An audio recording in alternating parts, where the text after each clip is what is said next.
a 7 Barras,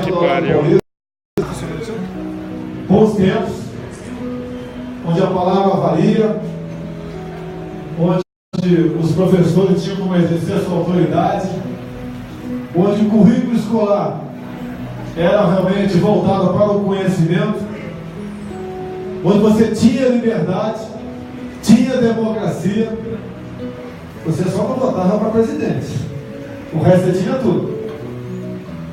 Hoje nós votamos para presidente e não temos quase nada. Mas vamos lá, me permite, presidente Weber, antes de chegar no assunto realmente do convite para esse evento, que é a importação de banana. Vocês acompanham como está a situação no Brasil. Eu vou falar Israel porque eu estive lá. E te fica vendo, né? Olha o que Israel não tem, o que eles são. Olha o que nós temos e o que nós não somos. Nós somos, na verdade, nós no Brasil somos uma vergonha. Com tudo que está aí. E temos necessidade. Quando você vota em alguém, qual é a intenção? Que aquela pessoa faça algo para o teu município, para o teu estado, para o Brasil. Não faça nada contra você. Aqui é o contrário. Elege o cara e o interesse de grande parte desses que se elegem, repito, né? Parte desses que se elegem é fazer exatamente o contrário. Estamos mergulhados não é apenas em corrupção, mergulhados numa falta de ética, falta de moral, falta de respeito. E a gente começa a ver para onde nós iremos. Estava ali dentro agora há pouco, mostrando um livro do Pepe Mujica, o pessoal aqui da diretoria. Estou aguardando o livro aqui. Então, quem conhece um pouco de história, né? Você vê, esse cidadão aqui integra ainda o Foro de São Paulo e foi ex-presidente do Uruguai. Ele diz claramente aqui no livro, nas páginas 198 e 199. Eu dou de presente aqui para o presidente aqui. Eu peço que ele tire cópia das páginas 198 e 199 e bote para rodar. Ele diz claramente aqui que Dilma Rousseff tomava decisões de Estado ao lado das inteligências cubana e venezuelana, assessorada pela ABIN. Olha o interesse externo para se formar uma grande pátria bolivariana. Está explicitado no livro dele. E me passaram agora que Argentina e Uruguai também querem mandar banana para vocês. Parece que todo mundo gosta de mandar banana para cima de nós. Não é apenas um político brasileiro, não. Vou contar uma história bem rápida aqui para entrar no assunto da banana. Vocês conheceram um pouquinho de política, que agora eu estou sendo acusado de lavador de dinheiro. Então vamos conversar. Espero que tenha alguém da Folha de São Paulo aqui. Essa imprensa mais canalha que eu já tive conhecimento até hoje. Receberam mais de 200 milhões de reais do governo do PT. Essa teta vai acabar.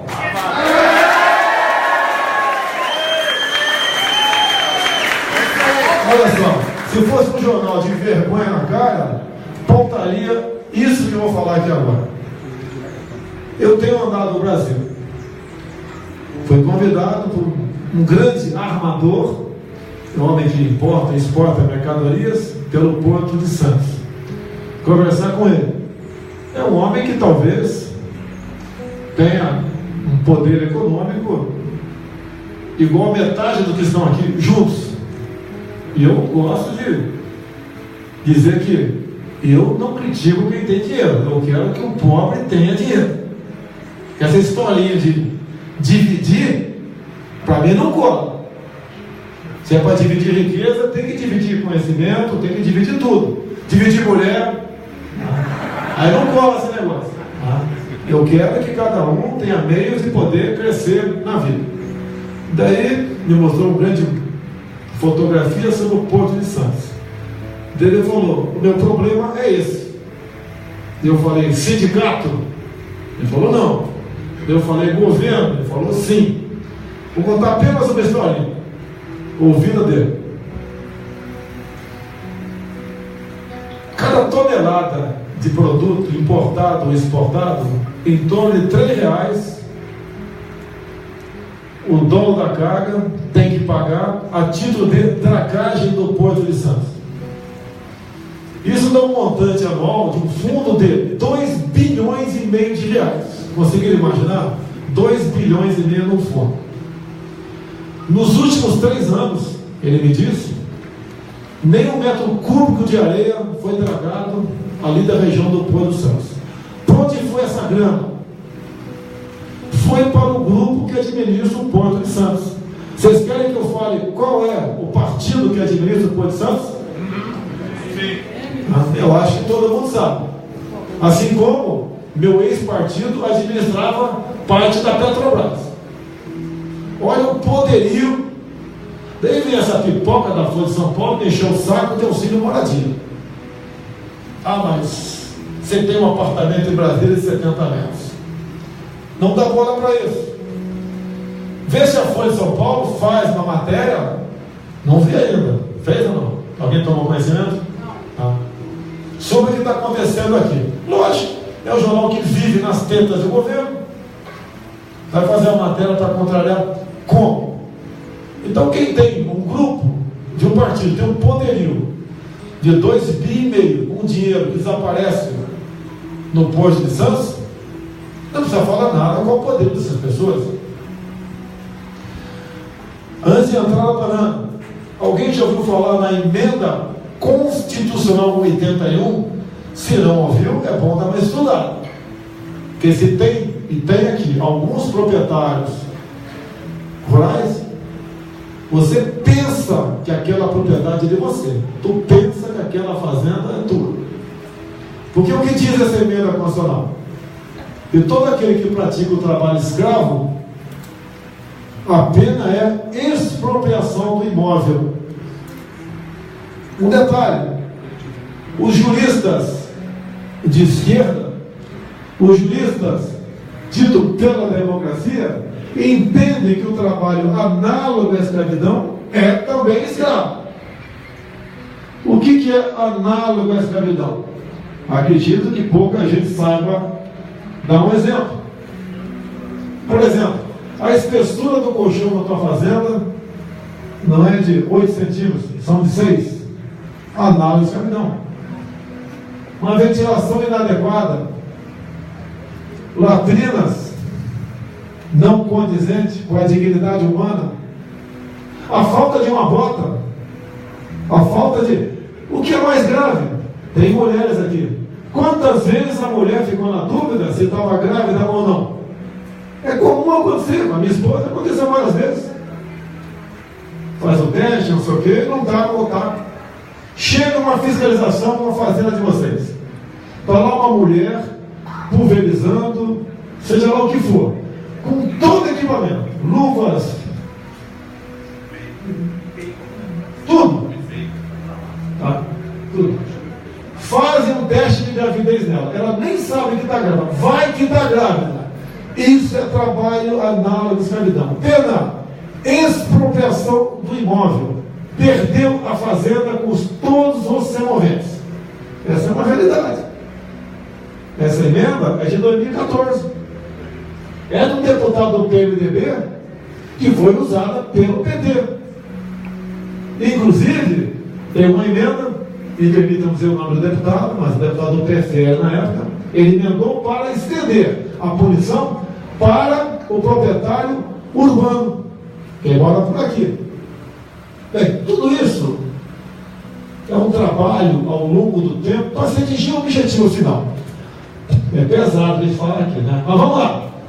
Dizem que eu tenho imunidade, apesar de eu ser processado e perdido todas as ações anuais. É uma realidade. Porque na África do Sul o racismo era legal. Se era legal, é porque estava na lei. Porque as medidas para nos aproximar do socialismo estão sendo tomadas de forma legal. Porque vão botando nas leis. Quando se fala em segurança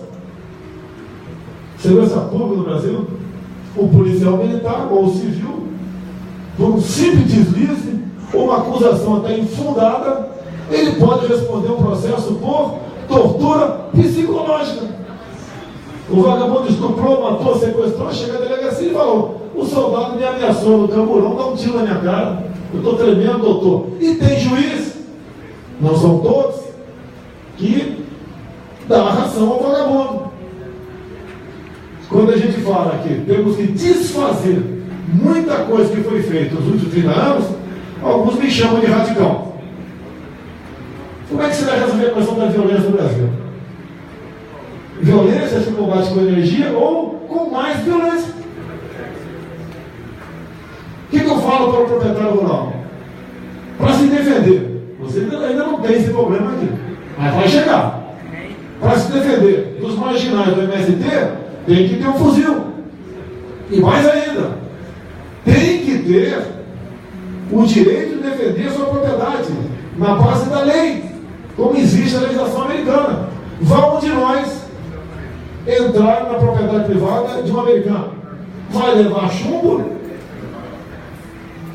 o proprietário vai responder e não vai ser punido. Quem sabe até vai ganhar uma medalha. Se nós não adotarmos a mesma coisa aqui, não tem como mudar o Brasil. Quem acha que está errado, tem um montão de gente para votar por ele. Todo mundo vazio não, todo mundo de centro. Eu sou de centro, eu tenho que compor com os partidos. Eu nem partido tenho ainda. Então ninguém pode me acusar de que ele está fazendo campanha. Bem, vamos lá. Esse é um retrato do Brasil. Como é que eu consigo, por exemplo, com todo respeito aqui, complicar a vida do colega do meu lado? É semeando a discórdia no meio da sua família. Aí vem, se eu começar junto aos parentes dele, falar coisas inteligentes, mas mentirosas, ele vai perder a autoridade dentro de casa. E eu vou atingir meu objetivo. A mesma coisa se faz aqui via educação. Ideologia de gênero. Escola com partido. É o que existe no momento. É uma doutrinação descarada. É a política de cotas. Alguém acha justo a minha filha ser cotista? Eu branquelo desse jeito? Vai ser. Porque o meu sogro é o Paulo Negão. É uma maneira de nos dividir. Polícia de cotas. Eu quero entrar num avião, não interessa quem está pilotando lá. Eu quero um cara competente. Não interessa se foi cota. Eu não quero ver ninguém lá por conta, seja lá qual for. Eu quero um piloto competente. Porque se houver uma pane, ele tenha mais meios de pousar numa emergência daquele avião e não morrer ninguém dentro da aeronave. Então nos dividem por cor de pele, nos dividem por região do Brasil, nortista e sulista, por opção sexual. Cada um que tem a opção sexual que bem entender, dentro de 4 paredes, e não querer influenciar. Que eu tenho uma filha de 7 anos de idade, vai dizer que é normal esse tipo de relacionamento. Um pai não quer chegar em casa e encontrar o filho brincando de boneca por influência da escola. Se mais tarde, a nossa idade aqui, caso vá querer ter esse tipo de comportamento, ou sentir prazer com isso, vá ser feliz. Mas dentro da escola não. Bem, o que é o meu entendimento que o Brasil precisa?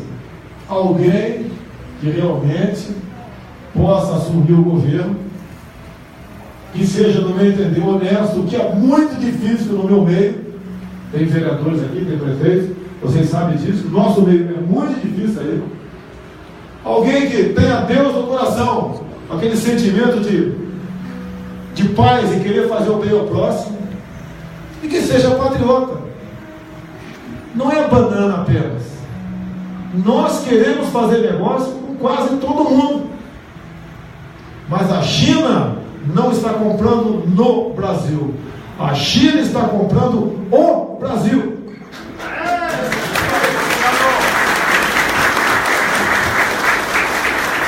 sou liberal na economia, mas tem que ter um limite.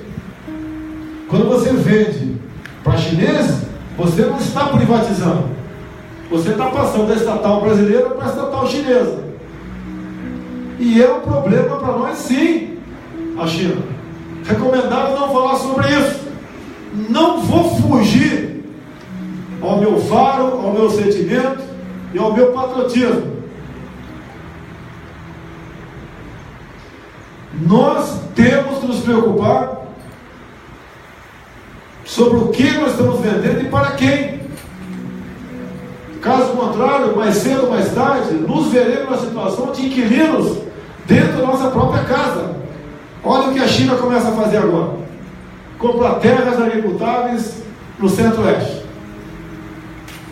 Se eu for o dono da despensa da casa de vocês, vocês vão comer amanhã o que eu quiser, não o que vocês acharem que devem comer. É a mesma coisa. Todos os países, até Israel, cuja precipitação pluviométrica é menor que o semiárido nordestino, se preocuparam e conseguiram a sua segurança alimentar. E o Brasil está abrindo mão da sua segurança alimentar nessa política, que não é do PMDB, é do PMDB, é do PSDB e é do PT também. Eles não reagem. Vocês podem ver, até há pouco tempo, as informações que eu tive, pode ser que eu esteja equivocado, mas eu cheguei ao limite, mesmo não morando mais na região, que a China tirava nióbio da magnetita de Cajati. Fui atrás. Com que rúbrica isso é exportado? Liga de ferro. Preço? Liga de ferro. Otário é para ser realmente usado. E nós, eu, vocês, nós, somos otários aqui no Brasil. Bem, tem 3 anos que divulguei isso aí. O que aconteceu? Não vou dizer da vida pregressa dele. Se conhecer ele, tudo bem. Via o Wellington Moreira Franco, que já foi governador do Rio, atualmente é secretário aqui do Temer, foi dada a concessão para que a China retirasse nióbio de catalão. Só nós temos. Se isso daqui só eu tenho e vocês querem, eu vou botar um preço nesse trem.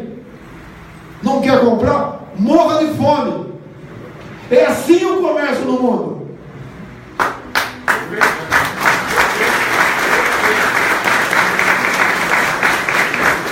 Entregamos catalão, que vai ser uma concorrência de Araxá agora, para o capital chinês. A China acabou de fazer um duto de 9.000 quilômetros por nossa liga de ferro nióbio. Bem, não vou entrar em detalhes a vantagem disso. Aplicações 1000, assim como aqui em Miracatu, aqui do lado, montanhas de grafite estão sendo tomadas por índios vindos do Paraguai, novas reservas indígenas. Vamos entrar na banana agora, pessoal. Entrar na banana na acepção da palavra. Olha só, eu não sei como é que está a organização do colega aqui que vai pedir só a pessoa uma afastadinha para passar ali o vídeo, não? Vai. É coisa rápida aqui. Pois eu fico a comando do Beber, que é o presidente aqui.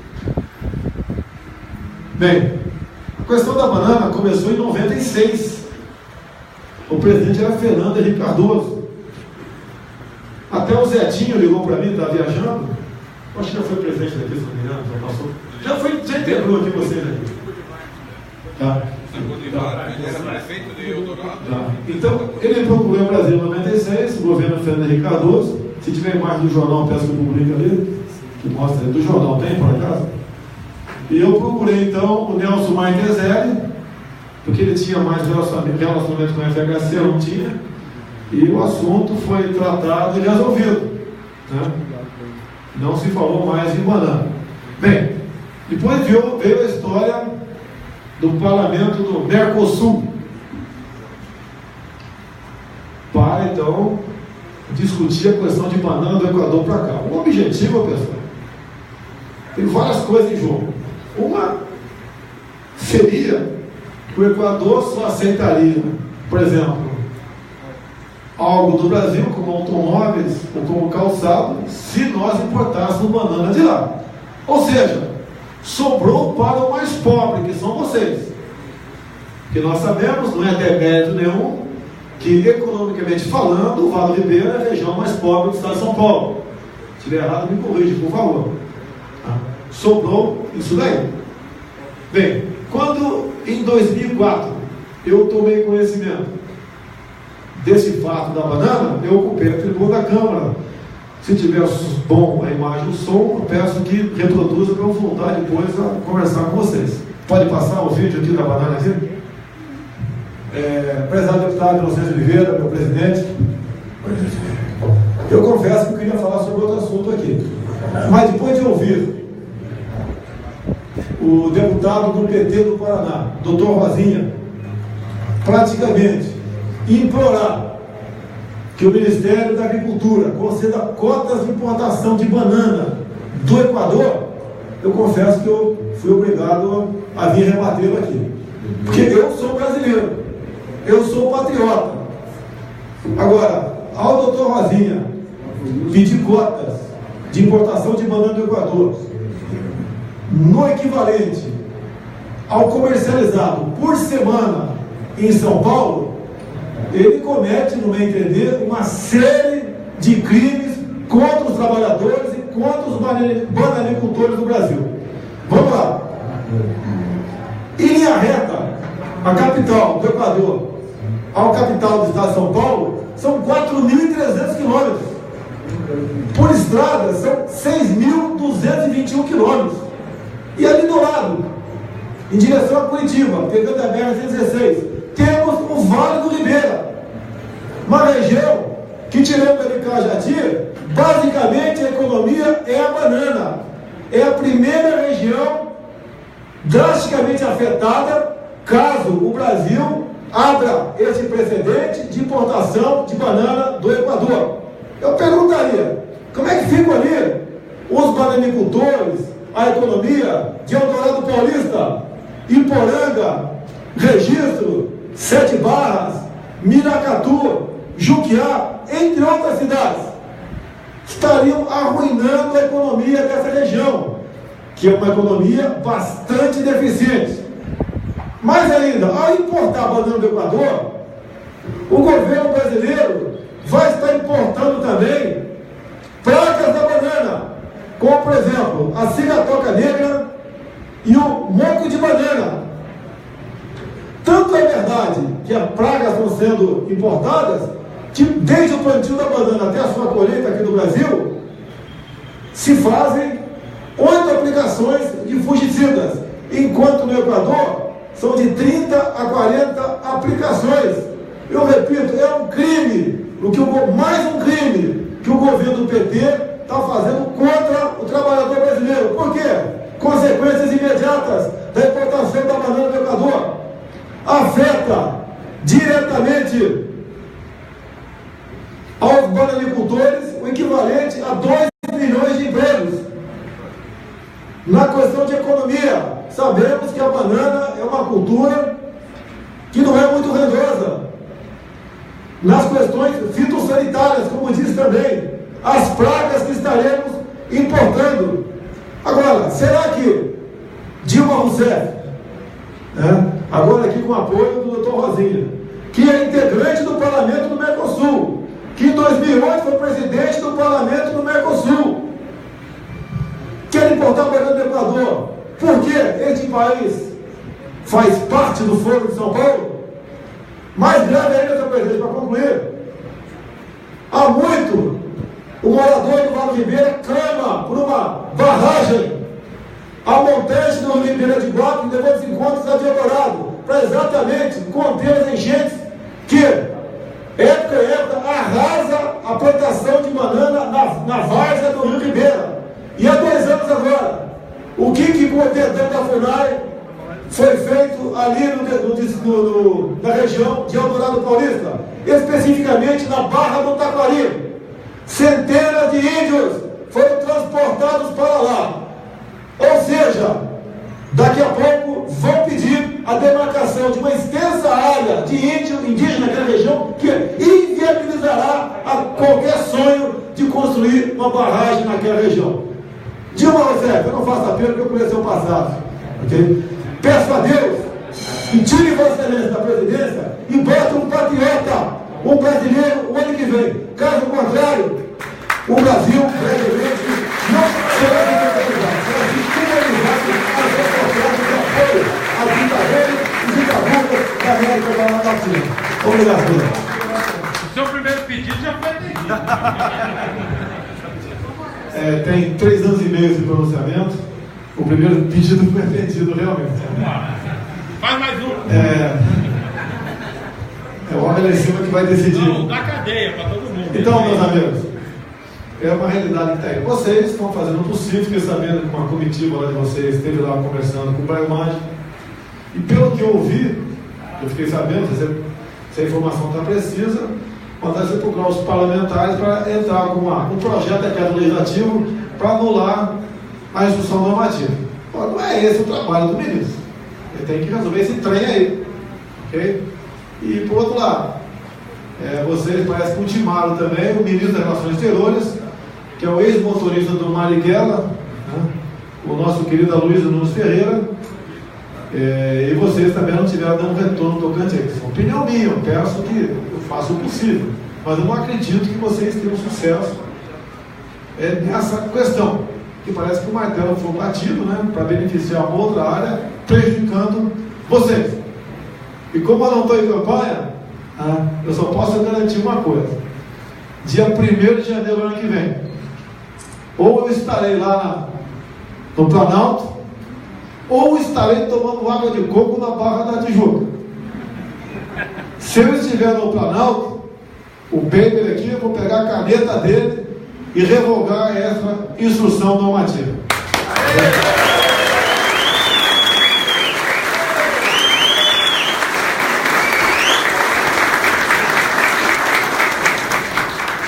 Bem, eu acho que teria muito a falar, mas não vou cansar vocês, né?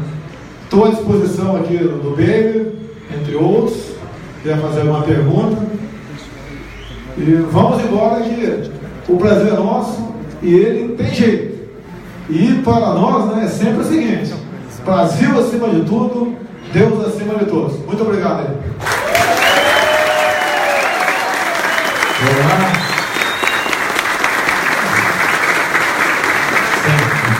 Gente, eu vou passar a palavra para o Sileno Fogaça, que é o consultor jurídico da Bavar, que vai pedir um embasamento jurídico ou constitucional, não sei o que pensa em fazer, tá? Boa noite a todos. Obrigado pela presença no espaço da Associação dos Agricultores do Vale do Ribeira. Hoje nós tivemos pela manhã numa videoconferência com várias associações de produtores de banana de todo o Brasil, e algumas associações fizeram o orçamento com escritórios de advocacia para fazer estudos para entrarmos com medidas judiciais contra o governo brasileiro. Nós aqui em São Paulo também fizemos contato com o escritório em São Paulo, que tem a sua matriz em Brasília, e coletamos algumas informações. Outras foram enviadas para que ele nos enviasse um orçamento. A Bavar vai fazer um texto, vai colocar nas redes sociais e vai pedir o apoio de toda a população do Vale do Ribeira, do São Paulo, para que apoie a nossa moção de repúdio contra o governo brasileiro, liberando o nosso mercado das bananas no Equador. O Brasil é autossuficiente na produção de bananas, e quem conhece muito o Vale do Ribeira dos Bananais sabe que chega nesse período, muitas frutas se perdem no campo.